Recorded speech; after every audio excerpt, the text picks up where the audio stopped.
A verdade que o anão escondeu. Mãe do milionário em estado de choque. O título, que incendiou conversas e manchetes, era na verdade só uma linha pronta para chamar atenção. A verdadeira história começou bem antes das palavras surgirem, no mármore da entrada que brilhava como se guardasse pequenos sóis, e na sala que cheirava a cera de piso misturada ao perfume frio de uma casa que não respira. Ali, no limite entre o luxo e o abandono, Helena dobrava-se sobre um pano molhado, as mãos tremendo não só pela idade, mas pelo peso de anos de silêncios e pequenas vergonhas que se acumulavam como poeira nos cantos. Helena era ex-dona de casa, memória viva de receitas rabiscadas, cartas guardadas em gavetas e lembranças que se espalhavam em fotografias amareladas. Seus dedos conheciam cada nó do tapete da sala, seus olhos cada sulco das almofadas. Mas o lar que ela ajudara a construir havia se transformado em um palco de aparências. Cortinas impecáveis, flores sempre vivas, quadros alinhados, e por trás desse cuidado, uma rotina de microagressões que a minavam sem alarde. Frases cortantes sobre sua pouca utilidade, decisões tomadas sem sua presença, sorrisos públicos que escondiam ordens privadas. Luciana, a nora, com sua postura controladora e etiqueta afiada, fazia do zelo pela imagem uma arma sutil. Um copo mal colocado era motivo de repreensão. Um comentário esquecido virava prova de incapacidade. As pequenas humilhações tornaram-se padrão, e Helena aprendeu a medir seus passos como quem caminha por gelo fino. Naquele cenário de brilhantes e sombras, vivia também uma equipe modesta. Marta, a governanta que conhecia os horários do coração daquela casa, Clara, a cozinheira, que guardava receitas de família e bilhetes dobrados dentro de panelas, Joana, jovem empregada que anotava com timidez o que via, Paulo, o vizinho atento que trazia notícias do bairro, e Iris, amiga de infância de Helena, que telefonava com insistência amorosa. Entre todos, havia um homem cujo trabalho passava quase despercebido por quem olhava de cima, Miguel.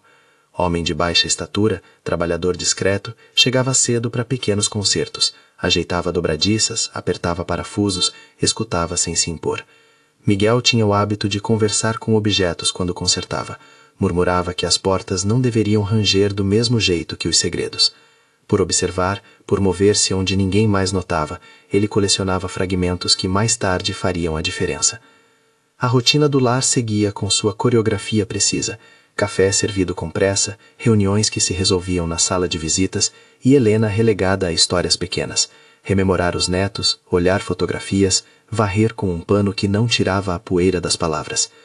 À noite, quando o silêncio do mármore caía sobre a casa, as palavras de Luciana soavam como um relógio que corre demais. Não é bom que ela fique sozinha, dizia com um sorriso que não alcançava os olhos. O que vinha em seguida eram decisões que a empurravam a um isolamento elegante. Reduzir visitas, selecionar quem perguntava sobre sua saúde, controlar compromissos. Aos poucos, documentos foram saindo do alcance de Helena. Autorizações surgiram em pastas que ela nunca assinara, e pequenas trocas financeiras passaram a garantir que a voz dela ficasse cada vez mais distante. Miguel entrou naquela casa numa manhã de chuva com as mãos ainda úmidas de cimento. Havia um cheiro de limão nas tábuas que ele arrumava e o som do rádio da cozinha que Clara deixava sempre baixo, como que a proteger segredos. Enquanto apertava uma dobradiça que teimava em ranger, seu olhar encontrou algo estranho. Um ressalto no fundo de uma gaveta que não combinava com o resto. A curiosidade de quem trabalha com encaixes o levou a puxar. E ali, entre panos e envelopes antigos, havia papéis fora de lugar. Recibos sem remetente, cartas endereçadas com nomes que não batiam e uma folha com anotações que sugeriam pagamentos e ajustes. Tudo escrito com a calma de quem planeja sem pressa. Ele poderia ter deixado tudo onde estava. Mas Miguel guardou os papéis num bolso do macacão e naquela noite, quando a casa encolhia, mostrou a descoberta a Marta. Os olhos dela, acostumados a ver sutilezas, alinharam-se com os de Miguel. Isso não é da dona Helena, disse, e o tom fez o ar vibrar. Clara trouxe uma foto tirada meses antes, em que Helena aparecia sorrindo sozinha, enquanto Luciana segurava documentos com ar de decisão. Joana lembrou de uma conversa casual, um elogio que soou mais como censura. O vizinho Paulo ofereceu, sem muito saber como, um áudio que havia gravado de uma ligação interrompida, em que se escutava um tom de discussão abafada. Pequenas peças. Pequenos sóis que, juntos, começaram a formar uma constelação de provas. O que Miguel e as mulheres daquele pedaço da casa não sabiam no início era o quanto uma sequência de atos aparentemente banais pode compor um padrão. Um recibo aqui, uma carta ali, uma autorização assinada que não batia com a caligrafia de Helena, padrões se enredavam como fios soltos embaixo dos tapetes. Marta, com sua prática de quem conhece os caminhos do lar, começou a juntar os fragmentos num envelope novo. Clara, cuidadosa, fotocopiou receitas e bilhetes. Joana registrou datas em uma folha. Miguel anotou nomes e horários. Cada item, por si só, poderia ser ignorado. Somados, criavam uma narrativa impossível de receber um sorriso e ser encerrada. E então veio a gravação. Não uma peça em alto-falante, mas um arquivo pequeno, escondido em um celular antigo de Helena. Ela mesma, sem saber, tinha registrado uma conversa enquanto buscava a calma com sua amiga Iris. Naquela mensagem, podia-se ouvir Luciana dizendo, com voz baixa e afirmativa, coisas que, para quem juntava os pedaços, soavam como orientação para afastar e desacreditar. Falar da fragilidade de Helena em público, limitar os encontros, cuidar para que a casa permanecesse impecável. A voz de Luciana era prática. Melhor que ela não receba visitas certas, assim evitamos atritos. Ouvi-la foi como iluminar um corredor que sempre estivera escuro. A descoberta transformou o que era só desconforto em responsabilidade. Marta sugeriu silêncio operacional, reunir as provas sem alarde. Miguel, que sentia um carinho terno por Helena, entendeu que não bastava indignar-se, era preciso agir com método. Eles elaboraram um plano simples e discreto: copiar documentos, digitalizar as cartas, salvar a gravação, fotografar recibos e, acima de tudo, proteger Helena no presente.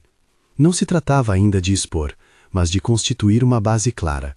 Datas, nomes, valores, documentos assinados em nome de Helena sem seu consentimento visível. Ao reunir, sentiram que a casa, por dentro, começava a respirar de novo.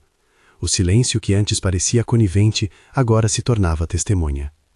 Havia, porém, uma peça maior fora daquele circuito íntimo: Roberto. Filho único, empresário de viagens, passava a maior parte do ano longe, entre aeroportos e reuniões. O que havia entre Roberto e Helena era um vínculo de memória e culpa. Ele lembrava de festas de criança, de conselhos sobre coragem, e secretamente carregava o peso de uma ausência que a prosperidade do nome não conseguia curar. Quando Marta levou o envelope digitalizado a ele, não foi com acusações prontas, mas com uma verdade documental que pedia a ação. Temos provas de que decisões foram tomadas sem a participação da dona Helena, disse, mostrando com a calma de quem prefere fatos a julgamentos, recibos e gravações. Roberto ficou pálido como a porcelana. Durante um instante, o ruído do mundo externo não mais existiu. Ele olhou para as fotos amareladas, para a lista com datas assinadas, para a gravação que explodia como um rastro de luz sobre a mesa. A reunião decisiva foi marcada de forma simples, mas carregada. Estavam presentes Roberto, Luciana, Marta, Clara, Joana, Miguel, Dr. Almeida, que havia sido chamado para avaliar Helena, e fora do círculo, Paulo e Iris. A sala, antes palco de cerimônias, convertia-se em tribunal privado da casa. As evidências foram apresentadas uma a uma, cartas datadas, onde orientações sobre o isolamento surgiam, recibos de serviços que Helena jamais lembrava de contratar, uma anotação sobre transferências, a gravação com a voz de Luciana, que ao ser tocada, deixou o ar comprimido como num copo. Cada documento não era apenas papel, era testemunha do que havia sido costurado nas horas em que Helena dormia, numa trama de decisão que a apagava. Roberto, diante das provas, ficou dividido entre descrença e ira. Como eu não vi, murmurou, não procurando justificar-se, mas tentando entender a própria cegueira. Luciana, por sua vez, teve vários momentos de defesa. Alegou zelo, disse que tomara medidas pelo bem-estar de Helena. Apresentou como argumento a própria aparência de cuidado, a casa perfeita, a rotina organizada, os médicos que, segundo ela, mantinham a família informada. Mas as provas não cabiam mais no espaço das justificativas. Havia uma diferença entre cuidar e controlar, entre proteger e apropriar decisões. Marta, com voz firme, apontou para documentos onde constavam autorizações assinadas com traços que não pertenciam inteiramente a Helena. Clara trouxe a foto de um bilhete amassado, onde Helena escrevia sobre medo de sumir aos poucos. Joana contou de visitas negadas com pretextos curtos. As peças, expostas, criaram uma clareza que palavras soltas nunca dariam. Houve um momento de silêncio cortante, quando a gravação cessou e as presenças se voltaram umas às outras. Roberto, que carregava a autoridade dos recursos, tinha agora à sua frente uma responsabilidade. Ele não era juiz, mas era filho. Não tinha de promulgar sentenças, mas de tomar medidas. As primeiras decisões foram práticas e circunscritas. Suspender algumas autorizações administrativas que permitiam alterações no patrimônio sem consulta direta, solicitar uma avaliação médica detalhada por Dr. Almeida, reorganizar a rotina de visitas e profissões na casa para que Helena recebesse acompanhamento humano e não só palavras. Nada foi declarado como sentença final. Tudo foi colocado como providência imediata para proteger quem estava vulnerável.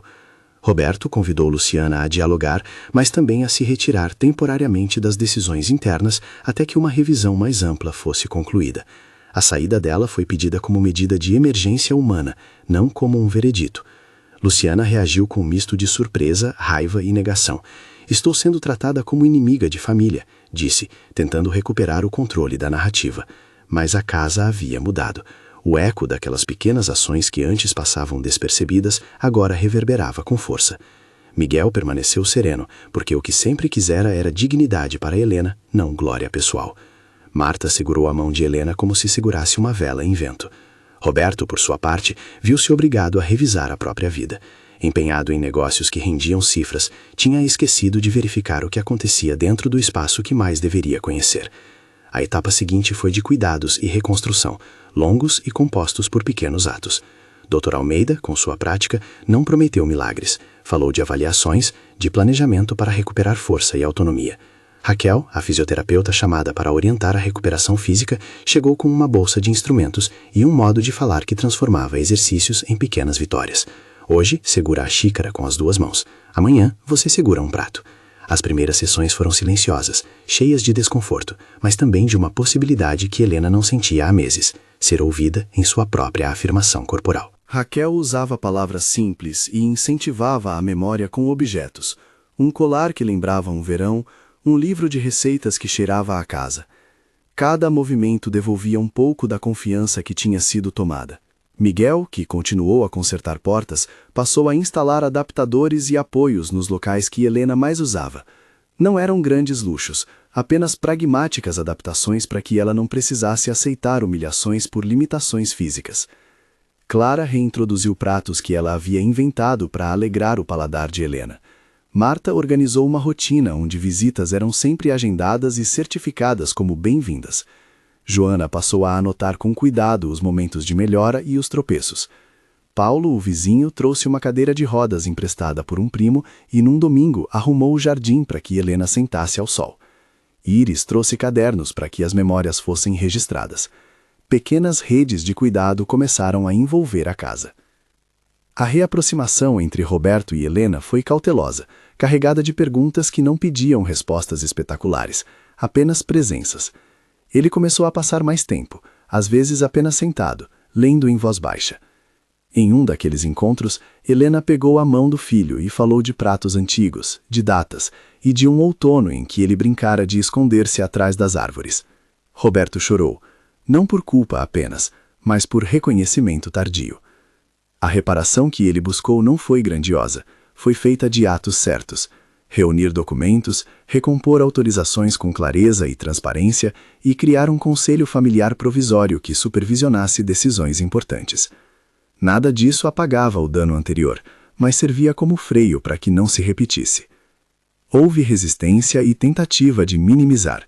Luciana escreveu mensagens que tentavam reverter a narrativa, procurou advogados e lançou versões que buscavam normalizar seu comportamento como zelo.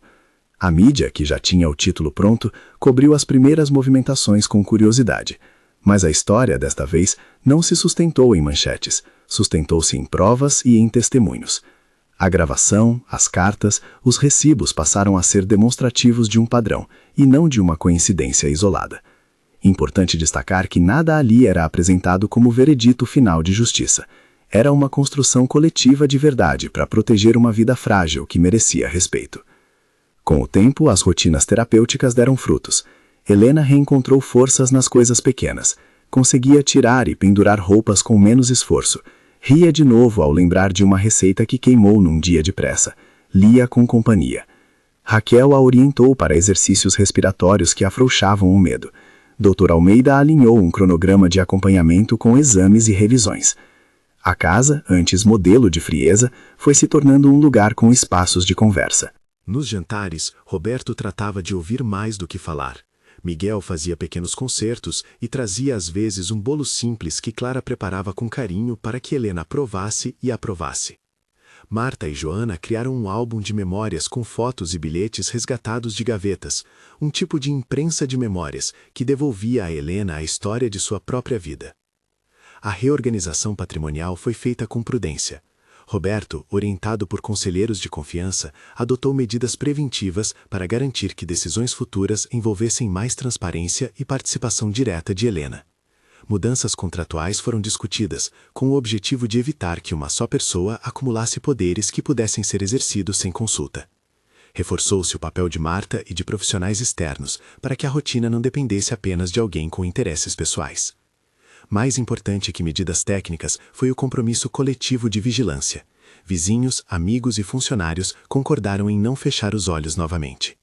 O processo de cura, naturalmente, não foi linear. Tinha dias de avançar e dias de recuar. Helena tinha episódios de confusão, lembranças que vinham com lágrimas e dias de exaustão. Mas havia também dias de leveza, um chá comum preparado por Clara que lembrava sabores antigos, uma tarde em que Miguel ajudou a plantar um vaso de alecrim na varanda para que o aroma despertasse memórias, encontros com Iris que devolviam um riso livre. Esse ritmo, por vezes lento, construiu uma narrativa oposta àquela que Luciana tentara estabelecer. Não mais uma dona de casa isolada e reduzida, mas uma mulher que, com apoio, retomava sua centralidade. A comunidade à volta da casa se tornou peça-chave. Paulo organizou encontros informais para conversar sobre cuidados de idosos. Vizinhas ofereceram aulas de memória. Um grupo pequeno conseguiu organizar uma visita semanal para que Helena saísse para tomar ar fresco. A história passou a ser de alerta, não só de espetáculo. Vizinhos que antes calavam começaram a prestar atenção aos sinais sutis que podem denunciar abuso. Miguel, que no começo preferira o anonimato, tornou-se figura de coragem discreta. Não por busca de reconhecimento, mas porque a ação dele despertara uma mudança. Ele não se via como herói, via-se como alguém que fez o que deveria ser feito. No âmago dessa transformação estava a distinção entre aparência e verdade. O lustre brilhava, mas agora sinais menores, bilhetes guardados, conversas gravadas, pequenos recibos, eram examinados com olho crítico. A família aprendeu a valorizar o relato de quem cuida diariamente, os empregados, as vizinhas, os amigos. E aprendeu que proteger a dignidade de um idoso significa construir redes sólidas, registrar decisões e garantir voz real à pessoa que por direita tem de ser ouvida. Houve momentos de fricção. Luciana tentou reverter certas medidas, procurou apoiadores, e houve debates que exigiram calma. Em privado, algumas palavras amargas foram ditas. Em público, a família teve de lidar com versões distorcidas. Ainda assim, o que se consolidou foi a prioridade de proteger Helena, enquanto se buscava também uma resolução mais ampla. A saída temporária de Luciana, por exemplo, não foi comemorada. Foi tomada como medida necessária para que a casa respirasse sem pressões internas. A justiça formal, quando acionada por interesse da família, andou em paralelo às correções internas, mas jamais foi pintada como substituta da compaixão. Havia esperanças de que processos e diálogo caminhassem juntos. Meses depois, a casa mostrava sinais de recuperação. Um quadro pendurado em uma parede recontava uma história de família. A cozinha cheirava a ervas. Um caderno novo, com a letra trêmula de Helena, se preenchia com receitas e memórias. Roberto, mais presente, fazia visitas com frequência e admitia publicamente que tinha sido negligente. Ele, com voz simples, pediu desculpas a quem devia. Mãe, fui lento, mas estou aqui. O pedido não apagava o passado, mas era um gesto necessário. Helena respondeu com uma calma que vinha de algo mais profundo do que raiva. Ela aceitou a presença do filho, aceitou o cuidado de profissionais e pouco a pouco reestabeleceu um diálogo de afeto que já não permitia decisões unilaterais. Quando a história chegou às redes, acompanhada pelo título sensacionalista que abrira este texto, muitos se chocaram, outros se revoltaram, outros ainda buscaram explicações rápidas. Mas para os que viveram ali, o que importava era outra coisa: a certeza de que a coragem de um trabalhador humilde, a atenção de uma governanta e a persistência de amigas foram capazes de transformar um quadro de silêncio em algo que a família não poderia mais negar. A verdade, no fim, havia vindo de onde menos se esperava. Veio de mãos calejadas que sabiam abrir gavetas sem pressa, de olhos que observavam sem se deixar comprar pela imponência do mármore. Há uma lição social nesse caso. Em lares onde o brilho exterior mascara a fragilidade interior, o alerta está nas pequenas ações. Manter um diário de visitas, verificar documentos, dar voz e tempo à pessoa mais velha. Mas não se trata apenas de medidas técnicas, trata-se de humanidade. Cada livro resgatado, cada conversa restaurada, cada exercício de fisioterapia foram parte de uma reconstrução que não se fez em manchetes, mas em escolhas cotidianas. Esse processo exigiu tempo, paciência e apoio comunitário, não promessas milagrosas, mas passos consistentes. Miguel voltou aos seus reparos, agora com um respeito discreto que as pessoas da casa passaram a lhe oferecer. Não queria holofotes, aceitava, porém, o reconhecimento. Marta e Clara continuaram a ser a presença que ajeita e conforta. Joana cresceu em coragem e passou a contar a história para outras jovens trabalhadoras. Pequenas testemunhas salvam vidas. Roberto reconstruiu sua relação com a mãe através de presença e responsabilidade. E Helena, sobretudo, reencontrou uma voz que a permitiu dizer o que precisava ser dita, sem pressa, com calma de quem aprendeu que a própria existência importa. O fim dessa história não é uma página branca. Continua como um caderno que se escreve em capítulos, entre regressos e avanços. A casa segue sendo um sinal de que a verdade pode emergir de locais inesperados, e que a justiça, quando começa em atos humanos simples, escutar, documentar, proteger, cria condições para que a dignidade floresça de novo. É preciso, porém, que a sociedade aprenda a olhar para além do lustre. É preciso reconhecer que, muitas vezes, quem tem coragem de agir é quem menos busca reconhecimento. Se esta história tocar você, inscreva-se e acompanhe relatos como este, histórias que mostram que pequenas ações podem salvar vidas. No epílogo, a reconstrução mostrou resultados concretos. A melhora física de Helena com fisioterapia conduzida por Raquel, a reabilitação das mãos que passaram a mexer em massa de bolo, ajustes físicos como corrimãos, melhor iluminação nos corredores e agendas de visitas transparentes. Acompanhamento médico contínuo por Dr. Almeida e reuniões periódicas com familiares e funcionários para revisar decisões. A família aprendeu a transformar a propriedade em patrimônio de afeto e não em ferramenta de controle. As decisões administrativas foram reestruturadas para incluir pessoas de confiança e mecanismos de supervisão. Redundâncias foram criadas para impedir que uma só pessoa detivesse poder absoluto sobre a vida de Helena. A história repercutiu no bairro. Alguns se mobilizaram para criar grupos de atenção a idosos, outros organizaram palestras sobre sinais sutis de abuso. Mas o que mais ficou foi a lembrança de que as pequenas testemunhas, aqueles que lavam pratos, que consertam dobradiças, que passam a tarde ajudando a varrer, são muitas vezes as primeiras a notar que algo não vai bem. Valorizar o relato desses olhos é garantir que menos casas vivam o mesmo silêncio. Hoje, nas tardes, Helena senta-se à janela e observa o movimento do bairro. Às vezes chama Miguel para ver um detalhe de uma planta, noutros dias sorri quando o filho traz um livro e lê trechos em voz baixa. As mãos ainda tremem um pouco, mas a força da memória voltou com a companhia de pessoas que escolheram agir. A casa que antes refletia só luz, agora reflete cuidado. E, para fechar, repete-se o que chamou a atenção das manchetes.